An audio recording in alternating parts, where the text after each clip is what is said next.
दोस्तों हो सकता है ये वीडियो देखने के बाद आप अपना ईवी कार लेने की प्लानिंग को थोड़ा डिले कर दें। तो अब जानते हैं उन कारण के बारे में कि क्यों ईवी बैटरी के प्राइसेस डाउन हो सकते हैं। इलेक्ट्रिक व्हीकल की अराउंड 50% कॉस्ट उसकी बैटरी होती है। ईवी कार चलाने में जो सेटिस्फैक्शन मिलता है,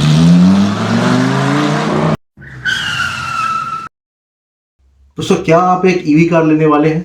अगर आप ईवी कार लेने के बारे में सोच रहे हैं तो थोड़ा सा रुक जाइए। दोस्तों हो सकता है ये वीडियो देखने के बाद आप अपना ईवी कार लेने की प्लानिंग को थोड़ा डिले कर दें। तो बने रहिए इस वीडियो में। शुरू करते हैं फटाफट से। दोस्तों स्वागत है आपका मेरे चैनल दी ऑटो ब्लॉगर में। और आज जो टॉपिक है वो है इलेक्ट्रिक व्हीकल्स। क्या इलेक्ट्रिक व्हीकल्स खत्म होने वाली हैं या इसकी डिमांड नहीं रहेगी, एक अफोर्डेबल रेंज से दूर जा रही हैं? तो क्या ईवी कार्स का भविष्य खतरे में है? क्या कोई ऐसी टेक्नोलॉजी आ सकती है जो ईवी को रिप्लेस कर सकती है? दोस्तों यूरोपियन कमीशन की वेबसाइट पर एक ब्लूमबर्ग का सर्वे पब्लिश हुआ है दिसंबर 2024 के सर्वे के अकॉर्डिंग। जो हमारी ईवी बैटरी के प्राइसेस हैं वो पिछले 7 सालों में यानी कि 2017 से 2024 तक 20% फॉल हुआ है। तो इस समय जो आपका ईवी का रेट जो बढ़ रहा है, आपको $115 पर किलोवाट आवर का रेट इस समय हमें ईवी बैटरी का पड़ रहा है, जो कि 20% रिड्यूस हुआ है पिछले 7 सालों में। तो इसी को फोरकास्ट किया है ब्लूमबर्ग ने। बोला है कि 2026 तक ये आंकड़ा करीब $100 पर किलोवाट आवर तक पहुंच जाएगा और उसी हिसाब से 2030 तक ये आंकड़ा पहुंच जाएगा मात्र $69 पर किलोवाट आवर पे। फिलहाल इस समय इंडिया में जो ईवी की बैटरी की कॉस्ट है वो अराउंड 15 से 20 हजार रुपए पर किलोवाट आवर पड़ रही है। पुरानी ईवी की बैटरी के रिप्लेसमेंट के लिए जाएं, ये कॉस्ट आपकी पड़नी ही है। दोस्तों अब जानते हैं उन कारण के बारे में कि क्यों ईवी बैटरी के प्राइसेस डाउन हो सकते हैं। अगर ईवी को सरवाइव करना है या प्रोग्रेस करना है तो उसको जो प्राइस पैरिटी में आना पड़ेगा, यानी जो इलेक्ट्रिक व्हीकल्स हैं उनको इंटरनल कंबस्शन इंजन के बराबर आना पड़ेगा कॉस्ट के, तभी लोग ईवी को अडॉप्ट करेंगे, क्योंकि जब थोड़ी अफोर्डेबल हो जाएगी। फिलहाल हमारी ईवी अफोर्डेबल नहीं है।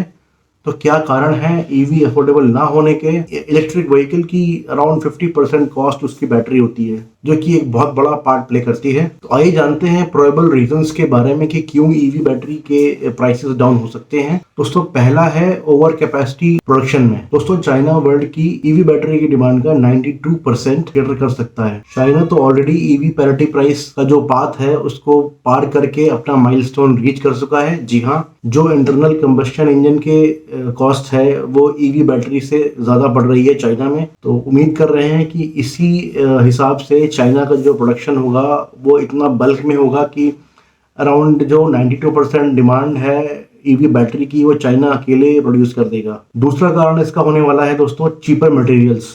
जो मेटल्स और कंपोनेंट्स चाहिए होते हैं हमें ईवी बैटरी बनाने के लिए, उनकी प्राइस में थोड़ा डाउनफॉल आएगा। तो दूसरी टेक्नोलॉजी है थोड़ी सी जो अफोर्डेबल है, वो है लिथियम आयरन फॉस्फेट। जो बैटरीज हैं थोड़ी सी और अफोर्डेबल हैं। दोस्तों तीसरा जो फैक्टर रहेगा कि जो हमारे स्मॉल प्लेयर्स हैं जो बैटरी में मैन्युफैक्चरिंग में हैं, अगर उनको मार्केट में स्टैंड करना है तो उनको प्राइस कट करने पड़ेंगे या फिर जो अपने मार्जिन कम करने पड़ेंगे, ताकि वो बड़े प्लेयर्स जो ऑलरेडी प्रेजेंट है मार्केट में उनसे कम्पीट कर सकें। तो ये 3 मेन रीजंस हैं। दोस्तों एक और काम की बात मैं आपको बता देता हूँ। अगर आपको लग रहा है कि ईवी का मार्केट डाउन हो जाएगा या खत्म हो जाएगा, ऐसा कुछ नहीं होने वाला है, जबकि ईवी सेगमेंट ग्रो ही करने वाला है। क्योंकि एक बार किसी ने ईवी चलाकर देख ली है या ईवी ओन कर ली है तो वो ईवी के अलावा कहीं और नहीं जा रहा है। ये भी एक बहुत बड़ा फैक्ट है। एक और सर्वे हुआ था, ग्लोबल इलेक्ट्रिक व्हीकल अलायंस का सर्वे था, उसमें 92% ड्राइवर्स ने बोला है कि नेक्स्ट कार भी हम ईवी ही लेंगे, तो दोबारा ये इंटरनल कंबस्शन इंजन या जो फॉसिल फ्यूल पावर्ड व्हीकल्स की तरफ नहीं जाना चाहेंगे। और इसके पीछे जो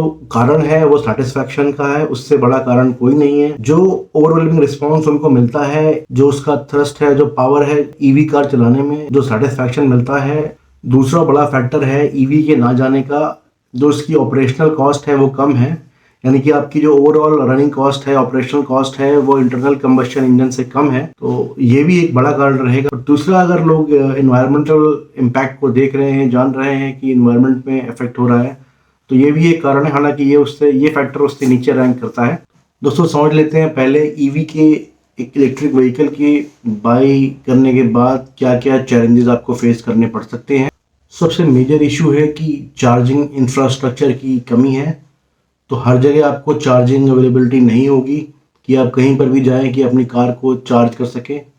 दूसरा ये है कि अगर चार्जिंग इंफ्रास्ट्रक्चर अवेलेबल है, जहां पर आप जा रहे हैं, जिस रूट पर आप जा रहे हैं वहां पर चार्जिंग पॉइंट्स लोकेटेड हैं। प्रॉब्लम ये आती है कि चार्जिंग में लगता है टाइम।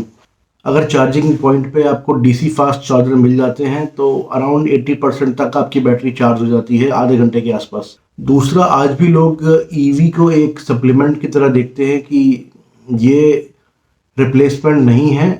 जो फॉसिल फ्यूल पेट्रोल डीजल वाली व्हीकल्स हैं, ये एक सप्लीमेंट है कि अगर आपके पास ईवी है तो आपके पास एक एडिशनल पेट्रोल या डीजल वाली गाड़ी होनी चाहिए। ईवी की जो बैटरी की रिप्लेसमेंट कॉस्ट है वो बहुत ज़्यादा है। अभी इंडिया में अराउंड 15,000 से 20,000 के बीच में चार्ज कर रहे हैं आपसे जो मैन्युफैक्चरर्स हैं। अगर बैटरी आप रिप्लेस करने जाते हैं तो आपको पर किलोवाट आवर में 15 से 20,000 रुपए तक खर्च करने पड़ जाते हैं। एक थोड़ा सा एनोइंग फैक्ट है और इतनी हाई कॉस्ट आपको देनी पड़ रही है। दोस्तों, मेरा एक सजेशन है गवर्नमेंट को या ministry of road transport and highways को, अगर वो इसको इम्प्लीमेंट कर सके, बैटरी चार्जिंग की समस्या सॉल्व हो सकती है। इसमें उन्होंने क्या करना है कि कोई भी कार इंडिया में अगर बिकती है तो उसका बैटरी के डायमेंशंस सेम रखने हैं, बैटरी की चार्जिंग कैपेसिटी सेम रखनी है, वो बैटरी ऑन नहीं करनी है। फ्यूल स्टेशन में ही आप ईवी की बैटरी रिप्लेसमेंट की फैसिलिटी दीजिए, तो बस प्लग एंड प्ले होगा।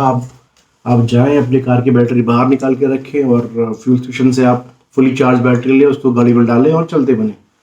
तो अगर ऐसा हो सकता है तो ये तो टाइम कंज्यूमिंग नेचर है और जो रेंज एंजाइटी का इशू है उसको सॉल्व कर सकता है। अगर हम बैटरी की कॉस्ट को कम कर पाए तो वो एक अच्छा ऑप्शन है।